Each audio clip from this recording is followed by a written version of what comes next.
What's up, guys? It's your boy Hokage, and I'm not just an Asia Cup merchant. I'm not just an Asian Federation merchant. I'm out here. I'm going to talk about the Nations League as well. And if you didn't know, if you're living under a rock, like a centipede, like a roly poly, do you know what a roly poly is? If you're living under a rock, like a goblin, um, I'll let you know what's happening. The Nations League quarterfinals are happening this international break. Both legs are going to be played this week, and we'll know the semifinals that will be played out in June, along with the final, and we'll see who wins the Nations League. We're gonna see. We're gonna go through each tie today. I'm gonna give my thoughts on the ties, make my predictions. It's gonna be 100% accurate, like always. You guys, I'm a genius. I'm a genius, and I'm not afraid to show it. I'm sexy and I know it. I'm sexy and I know it. You know that song?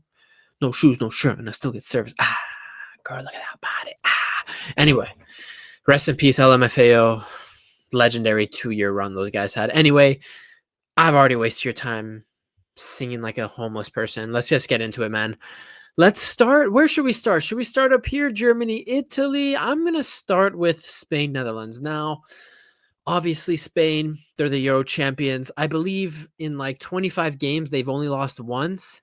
And that one loss was a friendly game against Colombia last year. I think it was March when they played Colombia and Brazil in two friendly games during the March international break window. But yeah, in their last 25 games, only one loss. It just shows you how strong these dudes are. Now, yes, did Spain get gifted the Euros? Yes, they did. Should Germany have beaten them in that quarterfinal? And should Germany have gotten that penalty on the Cucurella handball, on the Musiala shot? Yes. And did UEFA come out and say, yeah, that should have been a penalty and Germany probably would have won the game? Yes. But if, what's, and maybes, bro. We deal in absolutes, and those guys won the Euros. They're the Euro champs, and I think everyone, including me, probably is thinking they'll get to the finals. Really, I think they'll get to the finals. Now the thing is, the Dutch are very hard to judge. How good are these guys? How good are these guys? Now, with the Dutch, they had a good Euros. I don't think a lot of people, obviously international tournaments go however, some results go your way, and all of a sudden you're en route to a final. But the Dutch were having a great tournament. They're in a semi. They dominate England. Or no, it was a close game against England. But I think a lot of people would agree that they were the better team against England, and they crash out in the semifinals. And I'm just left there thinking, man, I was thinking this Dutch team is finally picking up some steam, but all of a sudden they lose to a mediocre England team who did not play well all tournament long. And in the Nations League groups, they drew to Germany, they lost to Germany. That's why they came second, and they're playing Spain. I don't know what to make of them, because I wasn't too impressed with them in the Nations League group stages, to be honest. I think when I look at this Netherlands team now, we're looking at their goalies. They have a very talented goalie in Verbruggen, the Brighton goalie. In defense, I'm looking at defense, and when is Van Dijk is still? I mean, Van Dijk could be a Premier League winner this season, right? But when do they make their transition from Van Dijk being the leader of that defense to De Ligt being the leader of that defense? I don't know, but yeah, in the back, they're still pulling up with De Ligt. I think De Vrij is still getting called up these days. Van Dijk obviously is still going to be in that mix. And then you got, they like to play through the wing backs. So Dumfries looks like a bum at club level, but every time he puts on the Netherlands shirt, Dumfries looks like a half quality right wing back. It's interesting. I just think the big issue with the Netherlands right now is the lack of firepower. I really believe if the Netherlands had a Van Persie, a Robin, a Schneider at the Euros, just 2 out of those 3 guys at the Euros this last summer, I think the Dutch could have won that Euros, because that's something I'm often left frustrated with this Dutch team is they could be so much better in attack. They really can be so much better in attack. Now, yes, Cody Gakpo has showed up for the Netherlands. He scored some big goals in the Euros. He got some goals. Yeah, I think he scored a couple times at the World Cup too, right? But from Robin van Persie and Robin to and Wesley Schneider behind those two creating to Gakpo. It's just Netherlands in the attack is just not as strong as I want them to be. And I think that limits them. And I think against Spain, they're gonna lose. I think over both legs. I wouldn't be surprised if they lose both legs, is what I'm trying to say against Spain. So I'm gonna go with Spain advancing to the semifinals. Another thing you have to take into account with Spain is just so much quality. Like when I'm talking about the Netherlands missing that star guy in attack, you go to Spain and you got Nico Williams on one side, who obviously Nico Williams hasn't had the strongest of seasons for Athletic Bilbao this year, but we saw him at the Euros last year. He was cooking, but not even Nico Williams. You got probably the best player in the world, in my opinion, like the best footballer in the world in Lamine Yamal on the other side. And behind those two, whoever plays that striker, but behind those two, Pedri, Zubamendi, obviously Rodri's injured, Olmo, like all these quality players behind them. And then that defense, man, like Dani Carvajal is out injured, but they still got guys back there, Kubarsi and everyone else, Alejandro Balde, Grimaldo, Cucurella. So Spain, I just think their attack will be strong enough here to get the better of the Dutch. So I'm going to go Spain here in the semifinals. Let's just stick to the right side. Actually, we'll get to the left side in a bit. France versus Croatia. Now, France is similar to the Dutch. They get to the semifinals of the Euros, but they lose to Spain. They weren't really even that competitive in the Spain game. I really thought Spain dominated them. I thought in a lot of facets of the game, they were just more complete. They were more drilled. The players were better. So France hasn't really impressed me since the World Cup. And Croatia, man, they've slowly phased out all of their, 2018 World Cup players. The likes of Dejan Lovren aren't there, Vida and Mandzukic, and I think Rakitic retired right himself. So really, all there is really left of that team is Kramaric, Modric, and I think Perisic was called up as well for Croatia. So even then, they have Guardiola, they have other players in the team, Mateo Kovacic. Kramaric is still a pretty decent player, right? But the issue for Croatia and France is, can anyone sit here and tell me to my face that these two teams, even including the Euros, don't include the Euros, just in general, since the World Cup, have these two teams played good football? Have these two teams been impressive consistently? The answer is no. Like France at the Euros, they got to a semi, but no one can sit here and tell me France played well. Mbappe was not firing. The midfield was disoriented. The defense was strong, which is why they actually got far into the tournament. But the midfield and attack was so disjointed for France at the Euros. And Croatia, like I said, they're bringing in the new gen. Gvardiol's kind of leading the new gen of Croatian players, but they're in a transition phase right now. So when I'm looking at these two teams, what I will say about France though is I do expect a much stronger France over these two legs. Now, putting all that 2 years crap I just said put it aside, just look at the players coming to this France team and look at the form they're coming into. Where should I start? I mean, Ousmane Dembele is on a Ballon d'Or winning season so far. He has a very good case to potentially be a Ballon d'Or winner later this year. Kylian Mbappe has rediscovered some level of his form at Real Madrid the last couple of months. He's kind of been carrying that attack on a consistent basis. Vinny Jr.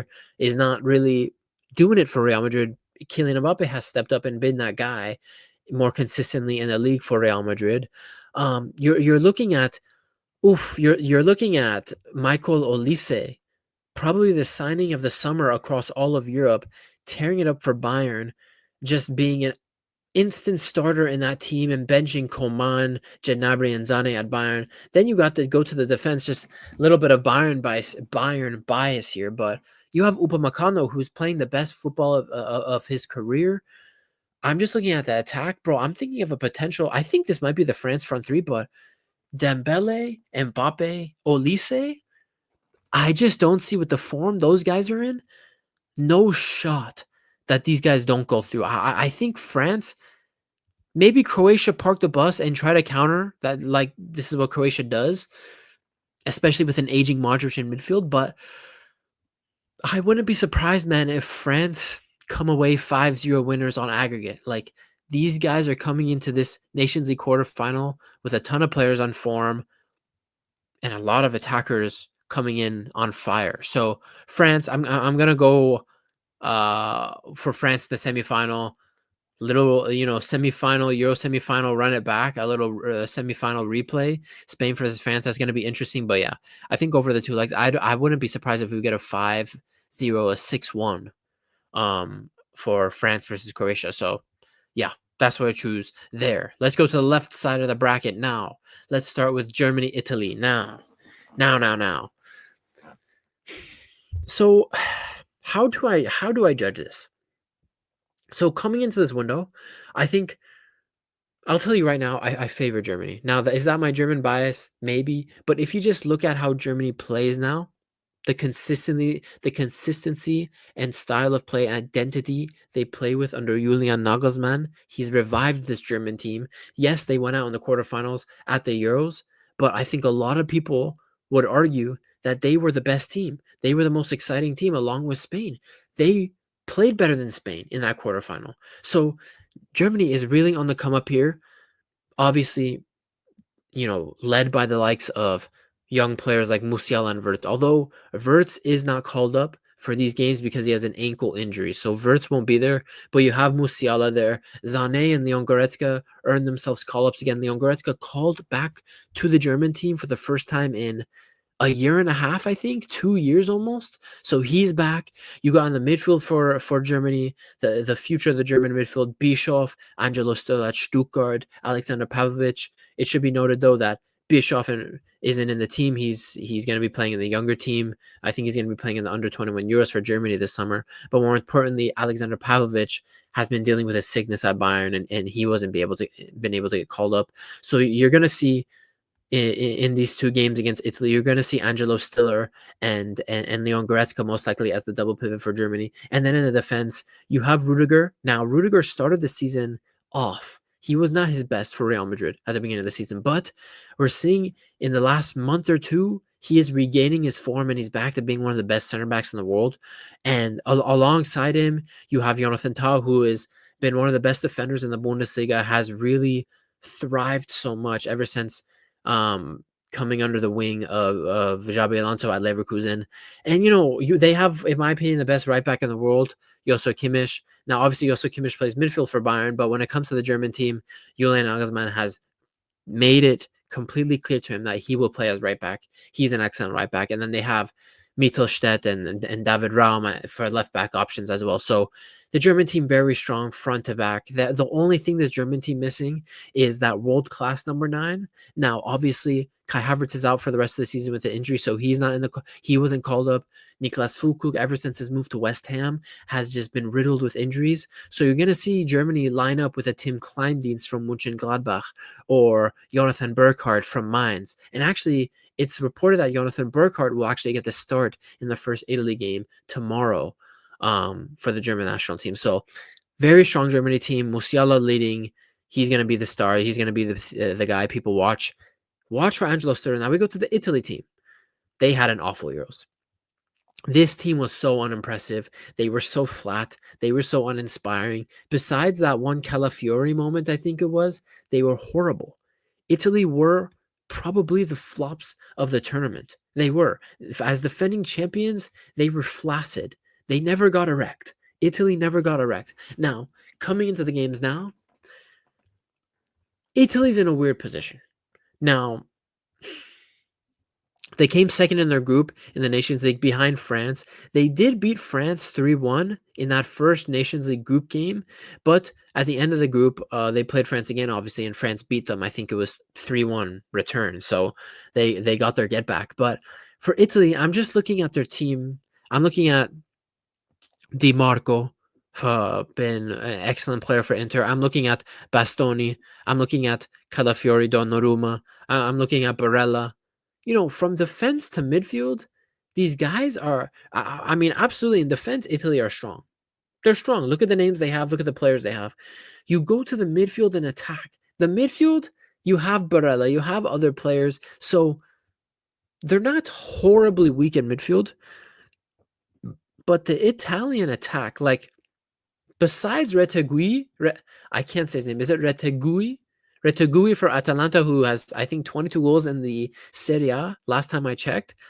Outside of him, I'm not seeing any other threatening, on form, like lethal attacking players in this Italy team. And I think if you want to beat this Germany team, you need to have threatening wingers. You need to have a very good attack to beat this Germany team, because this Germany team will try to suffocate you. They'll try to press you. They'll try to dominate the game. There's a reason why Spain was the most successful team against Germany in the Euros, and they eventually won, although it was controversial, is because they had Lamine Yamal and Nico Williams and Dani Olmo attacking that Germany team. This Italy team, besides Retegui, what am I expecting? I'm not expecting much from Italy in attacking against Germany. So I'm going to go Germany to make the semifinals. I think Italy, it's very similar. Italy, this kind of applies to Italy and the Netherlands for the last 6-7 years. The lack of lethal attacking talent, in my opinion, in Italy, that has at least broken through into the Italian national setup, is just a far cry from what they're used to. A far cry from what they're used to now. The Dutch might be a little more extreme because Italy still, in recent years has had Insigne, Berardi, Immobile, other players of that caliber, Chiesa before his knee exploded. But today, I don't see Italy as a team I would fear in attack. And I think Germany, with the players they have coming into the camp, they're in form. I think Germany will take this game over 2 legs, maybe like a 4-2, 4-1 over 2 legs. So, yeah, I'm going to go Germany in the semifinals. And then finally, let's get to the last quarterfinal tie, Portugal versus Denmark. Now, I'm looking at this Portugal team. Looking at that defense, the only player I'm rating these days in that Portugal defense is Nuno Mendes. Though I don't know why I said it like that. Actually, I think it's called Nuno Men. It's Nuno Mendes. I don't know if you guys remember, for the 2021 Euros, there was this guy on TikTok, this Portuguese guy, that would properly announce all the Portuguese names, and he would be like, Nuno Mendes. You have to start Nuno Mendes, right? Or he would say, Bruno Fernandes, Cristiano Ronaldo. He'd say that. Am I tripping? Does anyone else know that guy? Anyway, yeah, he would say like, Vitinho. He would say like the most thickest accent. I think he was playing it up. I don't know, but you see in this Portugal team in defense, I'm only rating, to be honest, Nuno Mendes, who, along with Alfonso Davies, I think has been pound for pound. Him, Alfonso Davies, and Alejandro Balde, the 3 best left backs in Europe this season. So he's on insane form. Arguably, you could say Nuno Mendes was the best player in both legs against Liverpool in that round of 16 tie that PSG just had. Crazy, but that's how good he's been. But then you go to the midfield. This is where Portugal, I want to see something from Portugal. Now, people don't like to talk about it, but Portugal is a loser team. They have won Euros. Obviously, I'm here breaking down the Nations League, but the Nations League isn't a Euros caliber tournament. It's not a World Cup caliber tournament. It's a glorified friendly tournament, right? But, it's better than just normal friendlies. There's a trophy on the line, right? So teams come out and play harder and take it more seriously. But what I want to see from this Portugal team, which I haven't seen in a while, is a fully functional midfield. Because coming into this international break, let me read you their midfield pivot. It's João Neves and Vitinha, the 2 guys running the show at PSG. I am expecting this Portugal midfield to operate at a very high level. I honestly think if they play at their best, I think Denmark have no chance. I think Denmark seriously have no chance. Even including the fact now, although I believe this player is a bum and he's just having a little bit of good form, even Bruno Fernandes has been carrying Manchester United the last month. So you're coming into this these two games against Denmark, Portugal, where you have a fully informed midfield. You have Bruno Fernandes, you have Vitinha, and João Neves. I want to see this midfield dominate Denmark. I don't want to see Portugal with this loser mentality. We're just Portugal. We're just a small little nation. We're gonna let Denmark into the game. It's gonna be a close game. No, I want Portugal to show us that they're serious, bro. I want Portugal to show us that this midfield three is a midfield three that we should genuinely be taking serious going into the World Cup next year. Now, the unfortunate thing for Portugal is coming into these ties against Denmark, I would say the midfield and left back is the only spots in the team I would have excitement about. Because in attack, Cristiano Ronaldo, is he starting again at 50,000 years old? He's turning into a statue. I'm not trusting Cristiano Ronaldo. I'm not trusting him anymore. I don't see him as an elite goal scorer anymore. He's chopping up in the Saudi league, just like Messi in the MLS. I'm not considering Messi a lethal guy anymore. You played the MLS, you played Saudi. That's what you get. And Cristiano Ronaldo, I don't have faith in this guy to put away chances as clinically as he used to do. And you're looking at the rest of the attack for Portugal, and Gonzalo Ramos hasn't really been great at PSG. I don't even think he got called up this time. I have to double check the squad. But Rafael Leao started the season strong for AC Milan, but he's been horrendous the last couple months for AC Milan. Like, he's genuinely been so underwhelming. And I'm just looking at this Portugal attack. It's not strong. It's not strong. Besides the midfield and left back, this Portugal team isn't strong. But as we know, bro, if you have a good midfield, you can dominate a game. You can make the team look so much better than it actually is. And if Vitinha, João Neves, and Bruno Fernandes play to the capabilities that they're supposed to play and that they're doing at club right now, I see Portugal winning this. Now, Denmark, obviously, they're always a tough team. They're just always a tough team. Like Christian Eriksen is still in the setup. They have Anderson in the back, Kasper Schmeichel in goal. Like, they're a tough team, and I do think Denmark will be sitting back here and trying to counter Portugal. But I think you saw that in the Euros, especially, the attack isn't really there. Braithwaite is old. Is Højlund reliable? I don't know. They need more in attack. They need more. So, like, honestly, I see Portugal going through here. I do see them going through. Denmark, they're kind of in a trend. They're kind of similar to Croatia, where they're kind of in a transition as well. They're slowly bringing in more of the younger players to take over from the Christian Eriksens, the Daniel Vaz, and Anderson is still actually right. Anderson's kind of in his prime, but the Kasper Schmeichels and all those, Braithwaite, those guys, their time is slowly coming to an end. And I think the X factor here for Portugal is the midfield, basically, like I talked about. I think if that midfield wasn't as good as it was, I would give this a 50-50 game. But I think the Portuguese midfield is going to shine in these two games, and I think they're going to go through. Now, here are the semifinals. What am I thinking about in these semis? How long have I been talking? 23 minutes. I yap and I yap and I yap. Even when I think I don't yap, I yap.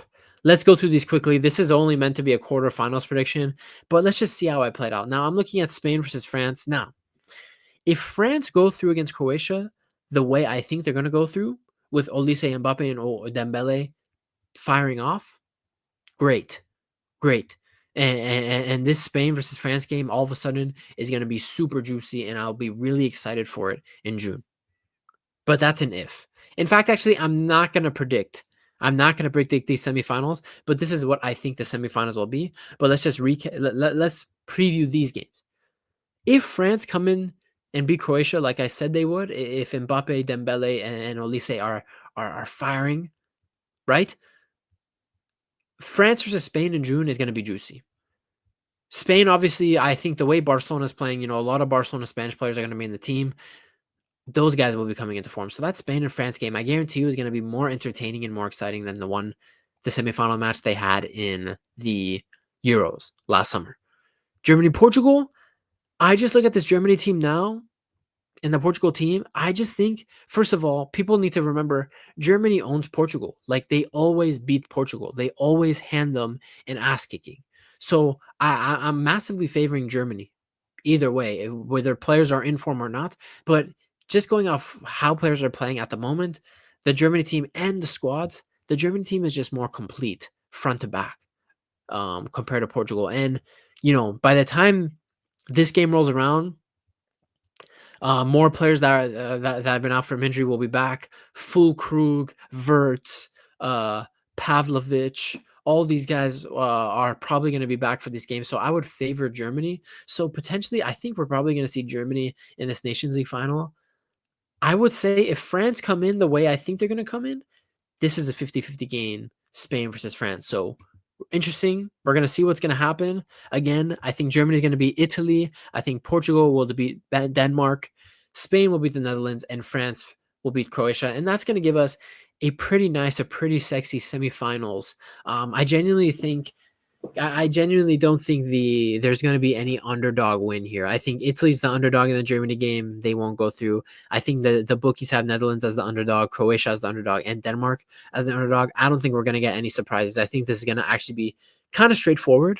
And I don't mind that because we're going to get some juicy games here in June for the Nations League. So it's been your boy Hokage. I hope you liked the video. Subscribe, like. I'll be pumping out these videos. I'm going to pre-record a bunch of videos the next couple of days because I'm going to be in Europe for 2 weeks starting next Tuesday, March 25th. I'm going to be in Europe for 2 weeks, so I won't get to do a lot of live content. I'm still going to try to do some iPhone videos for myself, for you guys to post on my channel while I'm in Europe, but I won't be able to post as frequently with live content, live reaction shit. So warning, if you're like if you're a concurrent viewer, like if you're a viewer that keeps coming back, I don't know. Do people even like me? I don't know. Probably not. It's been your boy Okage, Toodle Pip. I'll see you guys in the next one. Yeah, that's all I wanted to say. Peace.